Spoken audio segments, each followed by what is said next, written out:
أعوذ بالله من الشيطان الرجيم. بسم الله الرحمن الرحيم. الحمد لله رب العالمين، والصلاة والسلام على رسول الله وعلى آله وصحبه أجمعين، أما بعد.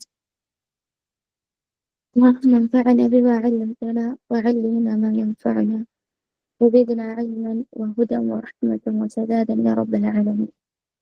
رب اشرح لي صدري ويسر لي أمري واحلل عقدة من لساني يفقهوا قولي. رب زدنا علما. الحمد لله تعالى മഹത്തായ അനുഗ്രഹത്താൽ അൽഹംദുലില്ലാ റമദാനിന്റെ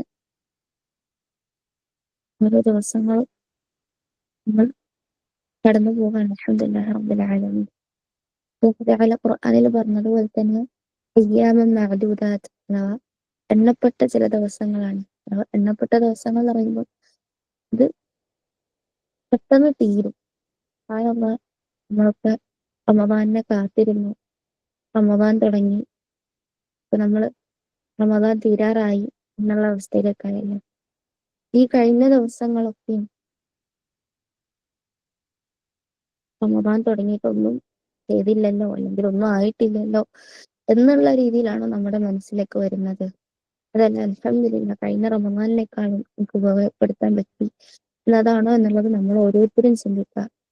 കഴിഞ്ഞ ദിവസങ്ങള് എനിക്കൊന്നും ചെയ്യാൻ പറ്റിയിട്ടില്ല, കഴിഞ്ഞ റമദാന്റെ അത്ര പോലും ഒന്നും ചെയ്തില്ല എന്നൊരവസ്ഥയിലാണ് നമ്മളെങ്കിൽ തീർച്ചയായിട്ടും ഇനി വരുന്ന ഓരോ നിമിഷങ്ങളും നമ്മൾ അത് ഉപയോഗപ്പെടുത്താൻ. ഇപ്പോഴും റമദാൻ നമ്മളിൽ നിന്നും കഴിഞ്ഞു പോയിട്ടില്ല, പക്ഷെ അത് തീരാറായിട്ടുണ്ട്. അതുകൊണ്ട് അത് ഏറ്റവും നല്ല രീതിയിൽ ഉപയോഗപ്പെടുത്താൻ നമ്മൾ ഓരോരുത്തരും പരിശ്രമിക്കുക. തീർച്ചയായും നമുക്ക് അതിനുള്ള തൗഫീഖ് ഉണ്ടാക്കാം. ചെറിയൊരു കഥ എന്ന് പറയാൻ പറ്റില്ല, ഒരു ചിത്രീകരണം പോലെ കേട്ടിട്ടുണ്ടായിരുന്നു. അഥവാ കുറച്ച് ആളുകള് അവരുടെ ലീഡറൊപ്പം ഒരു ഗുഹയുടെ ഉള്ളിലേക്ക് പോവാണ്.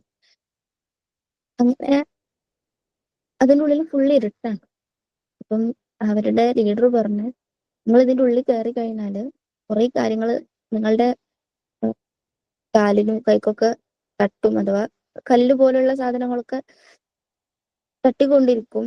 അപ്പൊ നിങ്ങൾ എന്ത് ചെയ്യണം എന്ന് വെച്ചാല് അതിലുള്ള മാക്സിമം നിങ്ങൾ എന്താക്കണം, നിങ്ങൾക്ക് പറ്റുന്നത്ര നിങ്ങൾ അത് എടുക്കണം എന്ന് പറഞ്ഞു. നിങ്ങളുടെ ശരീരത്തിൽ എന്തൊക്കെ തട്ടുന്നുണ്ടോ അതൊക്കെ നിങ്ങൾ എടുക്കണം എന്ന് പറഞ്ഞു. ഈ സംഘമാണെങ്കിൽ ഒരുപാട് ദൂരം യാത്ര ചെയ്ത് ടയേർഡായിട്ട്, അത്രയും ഒരു ടയേർഡായിട്ടാണ് ഉള്ളത്. അപ്പൊ അവരില് കുറച്ച് ആൾക്കാർ ചിന്തിച്ചു, നമ്മൾ ഓൾറെഡി ടയേർഡാണ്, ഇനിയിപ്പം ഇതിന്റെ കൂടെ ഇതുകൂടെ എടുക്കാൻ നിന്നാല് ഒന്നുകൂടെ ടയേർഡ് ആവല്ലേ ചെയ്യാം. അപ്പൊ അതുകൊണ്ട് തൽക്കാലം എടുക്കണ്ടെന്ന് വിചാരിച്ചു. കുറച്ച് ആൾക്കാര് എന്താ കുറച്ചൊക്കെ എടുക്കാം, മാക്സിമം ഒന്നും എടുക്കാനൊന്നും പറ്റൂല എന്ന് വിചാരിച്ച് ബാക്കി കുറച്ച് ആൾക്കാര് തീരുമാനിച്ച് ഇത് നമ്മുടെ ലീഡർ പറഞ്ഞ കാര്യമാണ്, അഥവാ ലീഡർ പറഞ്ഞൊരു കാര്യമാണ്, അപ്പൊ അതിലെന്തെങ്കിലും ഫായ്ദ നമുക്ക് ഉണ്ടാവും. അതുകൊണ്ട് നമ്മളെ കൊണ്ട് പറ്റുന്നത് ടയേർഡ് ഒന്നും നോക്കണ്ട, നമ്മുടെ മാക്സിമം എടുക്കാന്ന് വിചാരിച്ച് അങ്ങനെ അവർ ആ ഗുഹയുടെ ഉള്ളിലൂടെ നടന്നു. അവർ ഓരോരുത്തരും തീരുമാനിച്ചതുപോലെ ചിലരൊന്നും എടുത്തിട്ടില്ല, ചിലര് കുറച്ചൊക്കെ എടുത്തു, ചിലര് അവരെ കൊണ്ട് പറ്റുന്ന മാക്സിമം എടുത്ത്. അങ്ങനെ ഈ ഇരുട്ടിന്റെ ഉള്ളിൽ നിന്ന് അവര് ആ ഗുഹയുടെ പുറത്തേക്ക് ഇറങ്ങുമ്പോഴാണ് അവർക്ക് മനസ്സിലാവുന്നത് എന്ത്, അവര് കയ്യിലും കാലിലും ഒക്കെ തട്ടിക്കൊണ്ടിരുന്നതൊക്കെയും സ്വർണ്ണായിരുന്നു, ഗോൾഡ് ആയിരുന്നു എന്നുള്ളത്. അപ്പം ഇവരെ എടുക്കാതിരുന്നവർക്ക് എന്തായി, ഭയങ്കര സങ്കടമായി. കുറച്ചെങ്കിലും എടുക്കായിരുന്നു എന്ന് തോന്നി. കുറച്ചെടുത്ത ആൾക്കാർക്ക് എന്ത് തോന്നി, കുറച്ചുകൂടെ എടുത്താൽ മതിയായിരുന്നു തോന്നി. എന്നാൽ മൂന്നാമത്തെ ടീം അവരവരുടെ മാക്സിമം എടുത്തു. അതുകൊണ്ട് തന്നെ അവരെന്താണ്, സന്തോഷത്തിലാണ്, അൽഹംദുലില്ലാഹ്. അപ്പൊ ഇതുപോലെയാണ് റമദാൻ. ജസ്റ്റ് ഒരു ഉപമ പറഞ്ഞെന്നുള്ളൂ. അഥവാ റമദാൻ എന്നുള്ളത് വളരെ കുറച്ച് ദിവസങ്ങളാണ്. നമുക്ക് ചിലപ്പോൾ ക്ഷീണം തോന്നും, നമ്മൾ ടയേർഡായിരിക്കും, നമുക്ക് ചിലപ്പം വയ്യായ്ക ഉണ്ടാവും. ഒന്നാമത് ഇപ്പൊ നല്ല ചൂടാണ്, എന്നാൽ അൽഹംദുലില്ലാഹ് അല്ലാഹു തആല ആ ചൂടിനെ തണുപ്പിക്കാൻ വേണ്ടി കുറച്ച് ദിവസങ്ങളായിട്ട് മഴ ഉണ്ട്. എന്നാലും അന്തരീക്ഷമൊക്കെ മൊത്തത്തിലൊരു എന്താണ്, ചൂടുള്ള ഒരു അന്തരീക്ഷമാണ്. അപ്പൊ നമ്മളെ കൊണ്ട് ഒരുപാടൊന്നും പറ്റുന്നില്ല, നമ്മൾ ആകെ ടയേർഡാണ്. പക്ഷെ നമ്മൾ എന്താ ചെയ്യാ, നമ്മുടെ മാക്സിമം എടുക്കുക. കാരണം ഈ ഒരു മാസം ഉള്ളൂ, ഇനി കുറഞ്ഞ ദിവസങ്ങൾ 10-12 ദിവസങ്ങൾ മാത്രമേ നമ്മുടെ മുന്നിലുള്ളൂ. ഈ ഒരു 10-12 ദിവസം നമ്മൾ മാക്സിമം എടുത്തു കഴിഞ്ഞാൽ, പറഞ്ഞ പോലെ ഈ മാസം കഴിഞ്ഞാലാണ് നമുക്ക് അതിന്റെ വാല്യൂ മനസ്സിലാവുക. നമ്മൾ ചിന്തിക്കുക, അൽഹംദുലില്ലാഹ്. എന്നാൽ നേരെ മറിച്ച് നമ്മൾ എന്താ എന്നെ കൊണ്ട് അത്രേ പറ്റുള്ളൂ എന്ന് പറയുമ്പോൾ റമദാൻ കഴിയുമ്പോഴാണ് നമ്മൾ മനസ്സിലാക്കുന്നത് കുറച്ചുകൂടെ ചെയ്തിരുന്നെങ്കിൽ, കുറച്ചുകൂടെ ആ ഒരു കാര്യത്തില് ഇൻവോൾവ് ആയിട്ടുണ്ടെങ്കിൽ എന്ന് നമ്മുടെ മനസ്സിലേക്ക് ചിന്ത വരും. അതുകൊണ്ട് റമദാൻ വന്നിട്ടും പാപങ്ങൾ പൊറുക്കപ്പെടാത്തവൻ അവന് നാശമെന്ന് ജിബ്രീൽ അലൈഹിസ്സലാം പ്രാർത്ഥിച്ചിട്ടുണ്ട്. നബി സല്ലല്ലാഹു അലൈഹി വസല്ലം ആമീൻ പറഞ്ഞിട്ടുണ്ട്. ആ കൂട്ടത്തിൽ നമ്മൾ ഒരിക്കലും പെടരുത്. നമ്മൾ മാക്സിമം അതിനു വേണ്ടിയുള്ള പണിയെടുക്കുക. അല്ലാഹു തആലയോട് നിരന്തരം ദുആ ചെയ്യുക. അല്ലാഹു തആല നമുക്ക് ഓരോരുത്തർക്കും എളുപ്പാക്കി തരും. ആമീൻ യാ റബ്ബൽ ആലമീൻ. ഇൻഷാ അല്ലാഹ് ഇന്ന് നമ്മൾ പഠിക്കാൻ പോകുന്ന ദുആ, ഇതുവരെ നമ്മൾ ഒരുപാട് ദുആകൾ പഠിച്ചു. അൽഹംദുലില്ലാഹ് വലുതും ചെറുതായിട്ടൊക്കെയുള്ള ദുആകൾ നമ്മൾ പഠിച്ചു. ഇന്നത്തെ ദുആ എന്ന് പറയുന്നത് വളരെ സിമ്പിൾ ആണ്. ചിലപ്പോൾ ഇവിടെയുള്ള എല്ലാവരും ചൊല്ലുന്നതായിരിക്കും, അല്ലെങ്കിൽ നമുക്കൊക്കെ അറിയുന്നതായിരിക്കും. എന്ത് തന്നെ ആയാലും നമ്മുടെ നിത്യ ജീവിതത്തിൽ ഒരു ദിവസം തന്നെ നമുക്ക് ഒരുപാട് തവണ, ഈവൻ റമദാനിലാണെങ്കിൽ പോലും നമുക്ക് ചൊല്ലാൻ അതിനുള്ള സാഹചര്യം ഉണ്ടാക്കുന്ന ഒരു ദുആ ആണ്. അഥവാ ഭക്ഷണം കഴിച്ചതിന് ശേഷമുള്ള ദുആ. റസൂൽ സ്വല്ലല്ലാഹു അലൈഹി വസല്ലം പറഞ്ഞു, മൻ അക്കല തആമൻ ഫഖാല, ആരെങ്കിലും ഭക്ഷണം കഴിച്ചതിന് ശേഷം ഇങ്ങനെ പറഞ്ഞാൽ, ഇങ്ങനെ അൽഹംദുലില്ലാഹില്ലദീ അത്അമനി ഹാദാ വറസഖനീഹി മിൻ ഗൈരി ഹൗലിൻ മിന്നി വലാ ഖുവ്വ.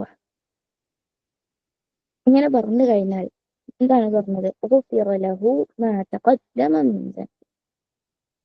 അവന്റെ മുൻ കഴിഞ്ഞ പാപങ്ങളൊക്കെയും അല്ലാഹു തആല പൊറുക്കപ്പെടുന്നതാണ്. നമ്മൾ ഒരുപാട് കാര്യങ്ങൾ കേട്ടിട്ടുണ്ടല്ലോ. മൻ സാമ റമദാനൻ ഈമാനൻ വഹ്തിസാബൻ ഗുഫിറ ലഹു മാ തഖദ്ദമ മിൻ ദംബി. അതല്ലെങ്കിൽ മൻ ഖാമ റമദാനൻ ഈമാനൻ വഹ്തിസാബൻ ഗുഫിറ ലഹു മാ തഖദ്ദമ മിൻ ദംബി.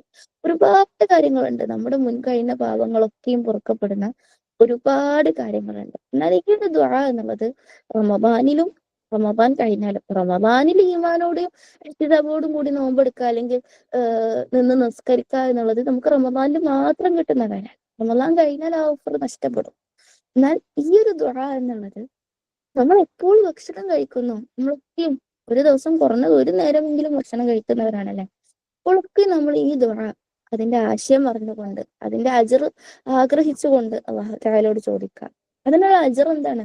ഗുഫിറ ലഹു മാ തഖദ്ദമ മിൻ ദംബി. മുൻകഴിഞ്ഞ പാപങ്ങളൊക്കെ, നമ്മുടെ പാപങ്ങൾ പൊറുക്കപ്പെടാൻ അത് റമദാനിലാകുമ്പോൾ അതിന്റെ അജ്ർ ഒന്നുകൂടെ വർദ്ധിപ്പിക്കും. അതുകൊണ്ട് തന്നെയും അത് അറിഞ്ഞുകൊണ്ട്, അത് മനസ്സിലാക്കിക്കൊണ്ട് ചൊല്ലാൻ വേണ്ടി നമ്മൾ ഓരോരുത്തരും ശ്രമിക്കുക. എന്താണ് ഈ ദുആയിൽ പറയുന്നത്? ഒരുപാട് കാര്യങ്ങളൊന്നും പറയുന്നില്ല. ഒരു കാര്യം, നമ്മൾ എന്തൊരു കാര്യം ഉണ്ടാകുമ്പോഴും അല്ലാഹു തആലയെ ശുക്ർ ചെയ്യുക എന്നുള്ളത് അല്ലാഹു തആല വിശുദ്ധ ഖുർആനിൽ നമ്മളോട് പറയുന്നുണ്ടല്ലേ. സൂറത്തുൽ ബഖറയിലെ ആയത്തിൽ നമുക്ക് കാണാൻ പറ്റും, യാ അയ്യുഹല്ലദീന ആമനൂ കുലൂ മിമ്മാ റസഖനാകും മിൻ ത്വയ്യിബാതി എന്ന് പറയുന്ന, കുലൂ മിൻ ത്വയ്യിബാതി മാ റസഖനാകും വഷ്കുറൂ ലില്ലാഹി എന്ന് പറയുന്ന ഒരു ആയത്ത്. അഥവാ എന്താ പറയുന്നത്? അല്ലാഹു തആല നിങ്ങൾക്ക് നൽകിയതിൽ നിന്ന് ത്വയ്യിബായത് നിങ്ങൾ ഭക്ഷിക്കാൻ വേണ്ടിയിട്ട്, ത്വയ്യിബായത് മാത്രമാണ് ഭക്ഷിക്കേണ്ടത്. എന്നിട്ട് എന്ത് പറയണം? നിങ്ങൾ അല്ലാഹു തആലയെ ശുക്റുള്ളവരാണ്, അല്ലാഹു തആലക്ക് നന്ദി കാണിക്കുന്നവരാണ്. അതുപോലെ തന്നെ എന്താണ്? ഇൻ കുൻതും ഇയ്യാഹു തഅബുദൂൻ, അവനെ മാത്രമാണ് നിങ്ങൾ ആരാധിക്കുകയും ചെയ്യേണ്ടത്. ഇതാണ് അല്ലാഹു തആലയോട് നമ്മൾ കാണിക്കുന്ന ശുക്ർ എന്നുള്ളത്. അല്ലാഹു തആലയെ നമ്മൾ ശുക്ർ ചെയ്യുക എന്ന് പറയുമ്പോൾ അത് വെറും നമ്മുടെ നാവ് കൊണ്ട് മാത്രമാകത്തില്ല. നമ്മൾ പറഞ്ഞ കാര്യങ്ങൾ നമ്മുടെ ജീവിതത്തിൽ ഉണ്ടാവണം. അള്ളാഹനെ മാത്രമായിരിക്കണം നമ്മളെ ഇബാദത്ത് ചെയ്യേണ്ടത്. അപ്പൊ അല്ലാഹു തആല നമുക്ക് തന്ന ആ ഒരു റിസ്ക്, ആ ഒരു ഭക്ഷണം അത് കഴിച്ചു കഴിഞ്ഞാൽ അവിടെ നമ്മൾ റബ്ബിനോട് ശുക്ർ ചെയ്യുക. എന്താണ് പറയുന്നത്? അൽഹംദുലില്ലാഹ്, അല്ലാഹുവേ നിനക്കാകുന്നു സ്തുതി. എങ്ങനെയുള്ള റബ്ബ്? അല്ലദീ, ആ അള്ളാഹിനെ കുറിച്ച് പറയാണ്. എങ്ങനെ? അത്അമനി, എന്നെ ഭക്ഷിപ്പിച്ചവനായ, എന്ത് ഇത്, ഹാദ, ഈ ഭക്ഷണം എന്നെ ഭക്ഷിപ്പിച്ചവനായ അള്ളാഹുവേ നിനക്കാകുന്നു സ്തുതി. അവിടെ കഴിഞ്ഞിട്ടില്ല, വറസഖനീഹി, അതുപോലെ തന്നെ എനിക്കതിന് റിസ്ക് നൽകുകയും ചെയ്ത അല്ലാഹു തആലക്കാകുന്നു സർവസ്തുതിയും. എന്നിട്ട് പറയാനുള്ളത് മിൻ ഗൈരി ഹൗലിൻ മിന്നി വലാ ഖുവ്വ. അഥവാ ഈ ഒരു ഭക്ഷണം, അല്ലെങ്കിൽ ഈ ഒരു കാര്യം എനിക്ക് കിട്ടിയതിൽ എന്റെ കയ്യിൽ നിന്ന്, എന്റെ കഴിവെന്നോ അല്ലെങ്കിൽ എന്റെ പരിധിയിൽ നിന്നോ യാതൊരു പരിശ്രമവും ഇല്ലാതാണ് എനിക്കിത് കിട്ടിയിട്ടുള്ളത്. നമുക്കൊരിക്കലും പറയാൻ പറ്റില്ല ഞാൻ അധ്വാനിച്ചത് കൊണ്ട് മാത്രമാണ് എനിക്കിത് കിട്ടിയത്, ഞാൻ ഉണ്ടാക്കിയത് കൊണ്ടാണ് ഈ ഭക്ഷണം ഇന്ന് ഉണ്ടായത് എന്ന് നമുക്ക് പറയാൻ പറ്റില്ല അല്ലെ. അല്ലാഹു തആലയുടെ തൗഫീഖ് ഉണ്ടെങ്കിൽ മാത്രമാണ് നമ്മുടെ കൈകൾ ചലിപ്പിച്ചുകൊണ്ട് നമുക്ക് ആ ഒരു ഭക്ഷണം ഉണ്ടാക്കാൻ പറ്റുള്ളൂ. അതിനുവേണ്ടി നമുക്ക് പരിശ്രമിക്കാൻ പറ്റുള്ളൂ. അല്ലാഹു തആല വിചാരിക്കാണ് നമ്മുടെ ആ ഒരു കാര്യം അവിടെ നടക്കേണ്ടതില്ല എന്ന് തീരുമാനിച്ചു കഴിഞ്ഞാൽ കാരണം നമ്മൾ അതിൽ നിന്ന് കാത്തിരക്ഷിക്കട്ടെ. പിന്നീട് നമുക്ക് ഒരിക്കലും അതിനെന്താവില്ല, സാധിക്കുകയില്ല. അതിനൊരു നിമിഷം മതി. അപ്പൊ അല്ലാഹു തആല എന്തൊരു കാര്യം ചെയ്യുമ്പോഴും റബ്ബിനെ നമ്മൾ ഓർക്കുക, റബ്ബിന് ശുക്റുള്ളവരാകുക എന്നുള്ളൊരു പാഠം കൂടെയാണ് നമുക്ക് ഈ ഒരു ദുആയിലൂടെ കിട്ടുന്നത്. കാരണം നമ്മളിപ്പോ ഭക്ഷണം കഴിക്കുന്നവരാണ്, ഭക്ഷണം ഉണ്ടാക്കുന്നവരാണ്, ഒക്കെയാണ്. പക്ഷെ ഇതൊക്കെയും അള്ളാന്റെ അടുത്ത് നിന്നുള്ള നമ്മള് നിസ്കാരത്തിലേക്ക് നമ്മൾ വിളിക്കുമ്പോൾ ലാ ഹൗല വലാ ഖുവത ഇല്ലാ ബില്ലാ എന്ന് പറയുന്നുണ്ട്. അതേപോലെ തന്നെയാണ് എല്ലാ കാര്യത്തിനും അള്ളാന്റെ അടുത്ത് നിന്നുള്ള കഴിവും ശക്തിയും ഇല്ലാതെ നമുക്കൊന്നും ചെയ്യാൻ പറ്റില്ല എന്ന് നമ്മൾ ഓരോ കാര്യത്തിലും നമ്മൾ റബ്ബിനെ ഓർക്കുക, അതിന്റെ അജർ ആഗ്രഹിക്കുക, അതിനുവേണ്ടി പരിശ്രമിക്കുക, അത് ഉപയോഗപ്പെടുത്തുക. അല്ലാഹു തആല നമുക്ക് അതിനുള്ള തൗഫീഖ് നൽകട്ടെ. ഒന്നുകൂടെ ആ ദുആ പറയാം. അൽഹംദുലില്ലാഹില്ലദീ അത്അമനി ഹാദാ വറസഖനീഹി മിൻ ഗൈരി ഹൗലിൻ മിന്നി വലാ ഖുവ്വ. അല്ലാഹു തആല നമുക്ക് ഓരോരുത്തർക്കും നമ്മൾ ആഗ്രഹിച്ചതിനേക്കാളേറെ പരിശ്രമിക്കാനുള്ള തൗഫീഖ് നൽകട്ടെ. നമുക്കറിയില്ല നമ്മൾ ഈ ഒരു റമദാൻ പൂർത്തീകരിക്കുമോ അല്ലെങ്കിൽ ഇന്നത്തെ റമദാൻ പൂർത്തിയാക്കുമോ എന്ന് നമുക്ക് ഓരോരുത്തർക്കും അറിയില്ല. അതുകൊണ്ട് നമ്മുടെ ഓരോ നിമിഷങ്ങളും, നമ്മുടെ മുന്നിലുള്ള ഓരോ നിമിഷങ്ങളും കുറച്ച് കഴിഞ്ഞ് ഓതാം അല്ലെങ്കിൽ കുറച്ച് കഴിഞ്ഞ് ചെയ്യാം എന്ന് നമ്മൾ വിചാരിക്കാതെ ഈ നിമിഷം ഇതിന്റെ അവസാനത്തെ നിമിഷമാണ് എന്ന് പറയുന്നതിനാണ് കേൾക്കുന്ന നിങ്ങൾ ഓരോരുത്തരും ചിന്തിച്ചുകൊണ്ട് കുല്ലു നഫ്സിൻ ദാഇഖത്തുൽ മൗത്ത് എന്ന ആയത്ത് ഖുർആനിൽ ഒരുപാട് തവണ വന്നിട്ടുണ്ട്. ഒരു പ്രാവശ്യമല്ല വന്നിട്ടുള്ളത്. ഓരോ തവണ വന്നപ്പോഴും അത് വ്യത്യസ്ത രൂപത്തിലാണ് അതിന്റെ മുന്നിലുള്ളതും ശേഷമുള്ള ഭാഗങ്ങൾ വന്നിട്ടുള്ളത്. ആ ഭാഗങ്ങളൊക്കെ വായിച്ചു നോക്കുകയും അതിൽ എന്താണ് അല്ലാഹു തആല പറയുന്നത് മനസ്സിലാക്കി ആ മരണത്തിന് വേണ്ടി തയ്യാറാവാൻ നമ്മൾ ഓരോരുത്തരും പരിശ്രമിക്കാൻ. ബുദ്ധിമാൻ ആരാണെന്ന് റസൂൽ സ്വല്ലല്ലാഹു അലൈഹി വസല്ലമയോട് ചോദിച്ചപ്പോൾ പറഞ്ഞത് മരണത്തെ കുറിച്ചുള്ള ചിന്ത ഉണ്ടാവുകയും ആ മരണത്തിന് ശേഷമുള്ള ജീവിതത്തിന് വേണ്ടി പരിശ്രമിക്കുന്നവനാണ് ബുദ്ധിമാൻ എന്നാണ് പറഞ്ഞത്. വെറും ചിന്ത മാത്രം ഉണ്ടായാൽ പോരാ, ചിന്ത നമുക്ക് ഓരോരുത്തർക്കും ഉണ്ടല്ലേ.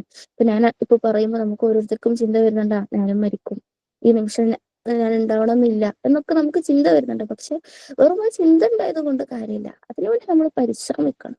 അവസ്ഥയോട് ദുആ ചെയ്യുക, അവസ്ഥകൾ നമുക്ക് തൗഫീഖ് നൽകട്ടെ. ആമീൻ യാ റബ്ബൽ ആലമീൻ. ബറകല്ലാഹു ഫീക്കും. ജസാകുമുല്ലാഹു ഖൈറൻ. أقول قولي هذا أستغفر الله لي ولكم ولجميع المؤمنين فاستغفروه إنه الغفور الرحيم. سبحانك اللهم وبحمدك نشهد أن لا إله إلا أنت نستغفرك ونتوب إليك. السلام عليكم ورحمة الله وبركاته.